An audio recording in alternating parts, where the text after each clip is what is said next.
மே 30 அபூர்வமான நீல நிற பௌர்ணமி. நீங்க நெனச்சது அப்படியே நடக்க மிகவும் சுலபமான ஒரு வழி இருக்கு. இந்த நாள தவற விட்டுட்டீங்க அப்படின்னா, மறுபடியும் நீங்க 14 வருடம் காத்திருக்கணும். பூஜை இல்ல, மந்திரம் இல்ல. அது என்ன அப்படிங்கிறத இந்த பதிவுல நம்ம தெரிஞ்சுக்கலாம். மே 1ஆம் தேதி பார்த்தீங்கன்னா, பௌர்ணமி வந்துச்சு. இதே மே மாசத்துல மறுபடியும் 30ஆம் தேதி இன்னொரு பௌர்ணமி வருது. இந்த பௌர்ணமி திதியானது மே 31ஆம் தேதி வரையும் இருக்கு. ஒரே மாசத்துல 2 பௌர்ணமி வருது இல்லையா? இத தான் வந்து நீல நிற பௌர்ணமி அப்படின்னு சொல்லுவாங்க. ப்ளூ மூன் அப்படிம்பாங்க. இந்த நாள்ல பார்த்தீங்கன்னா, பூமிக்கு மிக அருகில நிலவு வரும். அது மட்டும் இல்ல, வழக்கத்த விட நிலவு வந்து சற்று பெரியதாக இருக்கும். இந்த வளிமண்டல துகள்களின் பிரதிபலிப்பால இந்த நிலவு வந்து லேசான நீல நிறத்தில் இன்று தெரியும். இது வந்து சயின்ஸ் படியா சொல்றது. இந்த நாள்ல ஆன்மீகப்படி பார்த்தீங்கன்னா, மிக மிக ஒரு சக்தி வாய்ந்த நாள்.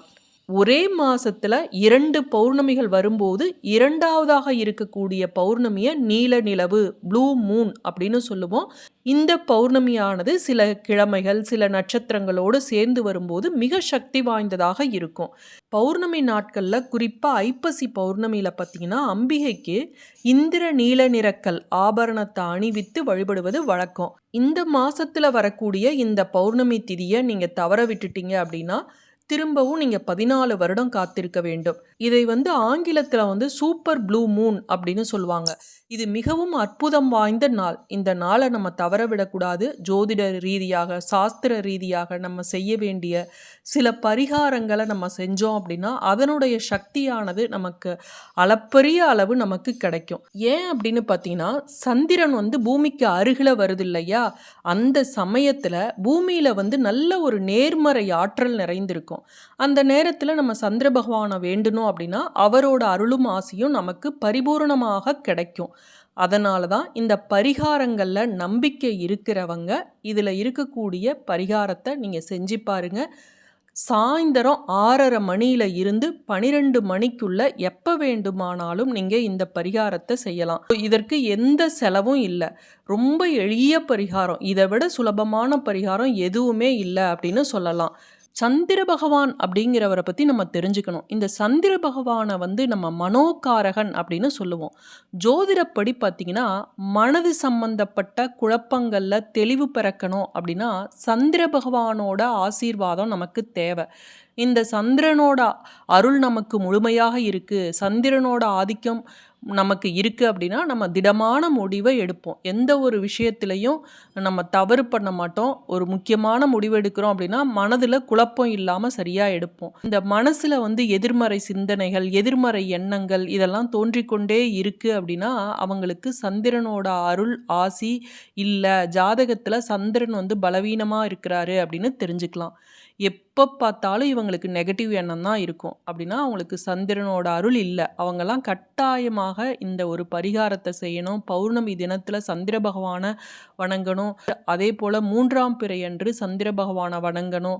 இதெல்லாம் செஞ்சோம் அப்படின்னா, நமக்கு சந்திர பகவானோட அருளும், ஆசியும் நமக்கு கிடைக்கும். நியூமராலஜி படி பார்த்தீங்கன்னா, அதாவது எண்கணிதம் படி பார்த்தீங்கன்னா, 2, 11, 20, 29 இந்த நம்பர்ல பிறந்தவங்கலாம் சந்திரனின் ஆதிக்கத்துக்கு உட்பட்டவங்க. இவங்க பார்த்தீங்கன்னா, எப்ப பார்த்தாலும் சதா ஏதாவது யோசனையிலேயே இருப்பாங்க. சில சமயம் குழப்பமா இருப்பாங்க.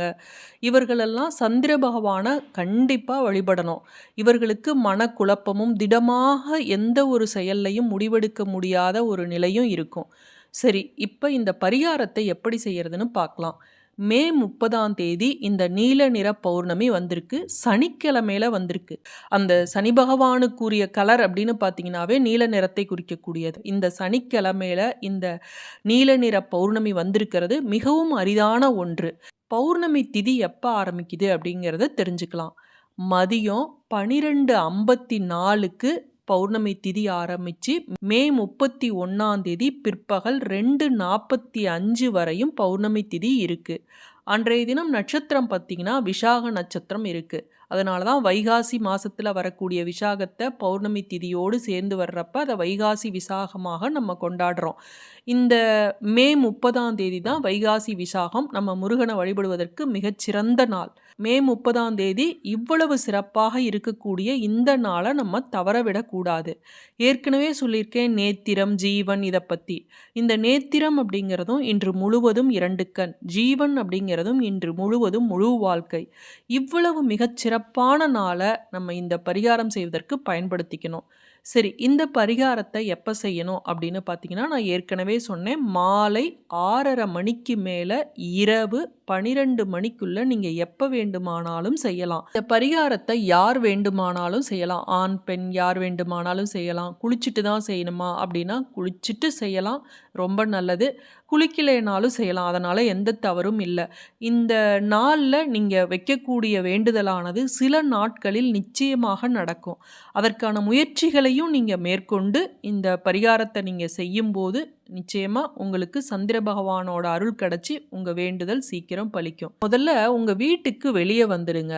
எந்த இடத்துல சந்திர பகவானோட தரிசனம் உங்களுக்கு முழுமையாக கிடைக்குமோ அந்த இடத்துல அமர்ந்து சந்திர பகவானை பார்த்து மனம் உருகி உங்களுடைய பிரச்சனையை சந்திர பகவான்கிட்ட சொல்லி உங்களுடைய வேண்டுதலை சொல்லி வேண்டுனாதான் உங்களுடைய எல்லா குழப்பங்களுக்கும் தெளிவு பிறக்கும். உங்கள் வேண்டுதலும் சீக்கிரம் பலிக்கும். இதுக்கு நீங்கள் சந்திரனோட, அதாவது நிலவோட வெளிச்சம் கிடைக்கிற இடத்துல மொட்டை மாடியில் அமர்ந்தும் செய்யலாம். வீட்டுக்கு வெளியே இடம் இருக்குது அப்படின்னா அங்கே அமர்ந்தும் செய்யலாம்.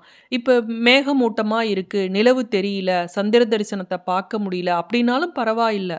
மாலை நேரத்தில் அந்த ஈவினிங் டைமில் வெட்ட வெளியில் அமர்ந்து தான் இந்த பரிகாரத்தை செய்யணும். இப்போ நீங்கள் இதற்கு என்ன பண்ணணும் அப்படின்னா, ஒரு பேப்பரை எடுத்துக்குங்க.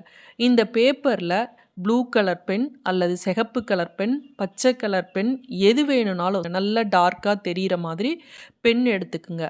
இந்த பேப்பரில் நீங்கள் உங்களுடைய கோரிக்கையை எழுதணும். அதை எழுதுவது எப்படி அப்படிங்கிறதான் முக்கியம். நீங்கள் வாழ்க்கையில் எதை சாதிக்கணும்னு நினைக்கிறீங்க, வாழ்க்கையில் உங்களுக்கு எது ரொம்ப ரொம்ப தேவை, அது முக்கியமான ஒன்றா இருக்கும் இல்லையா, அதை தான் முதல்ல எழுதணும். அந்த ஒன்றை மட்டும்தான் எழுதணும். பணம் எனக்கு நிறைய சம்பாதிக்கணும், என் மகனுக்கு சீக்கிரம் திருமணம் நடக்கணும், என் மகளுக்கு சீக்கிரம் திருமணம் நடக்கணும், நான் வெளிநாடு போகணும், எனக்கு தங்கம் நிறைய வாங்க வேண்டும், இப்படின்னு ஒவ்வொருவர் மனதிலும் இருக்கக்கூடிய ஆசை இருக்கும் இல்லையா, அதை நேர்மறையான வார்த்தைகள் உள்ள சென்டென்ஸாக நீங்கள் எழுதணும். இதில் நெகட்டிவ் வேர்டுன்னு ஒன்று கூட வரக்கூடாது. இப்போ பணப்பிரச்சனை தீர வேண்டும் அப்படின்னும் எழுதக்கூடாது, கடன் பிரச்சனை தீர வேண்டும் அப்படின்னும் எழுதக்கூடாது. உங்களுடைய பிரச்சனை என்னவோ அதை நேர்மறை வார்த்தைகளால் சொல்லி வேண்டுங்க.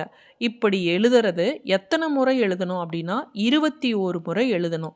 இதை எழுதிட்டு அந்த பேப்பரை நீங்கள் கையில் வச்சுக்கிட்டு, உள்ளங்கையில் வச்சுக்கிட்டு நிலவை பார்த்து வேண்டிக்கிங்க. உங்களுடைய கோரிக்கையை மறுபடியும் மனதுக்குள்ளே சொல்லி என்னுடைய வேண்டுதல் நிறைவேறணும்னு சொல்லிட்டு வேண்டிக்கிட்டு அதை மடித்து நீங்கள் பூஜை அறையில் வைக்கலாம், பீரோவில் வைக்கலாம், எங்கு வேண்டுமானாலும் வைக்கலாம். ஆனால் மற்றவர்கள் பார்க்குற மாதிரி வைக்கக்கூடாது.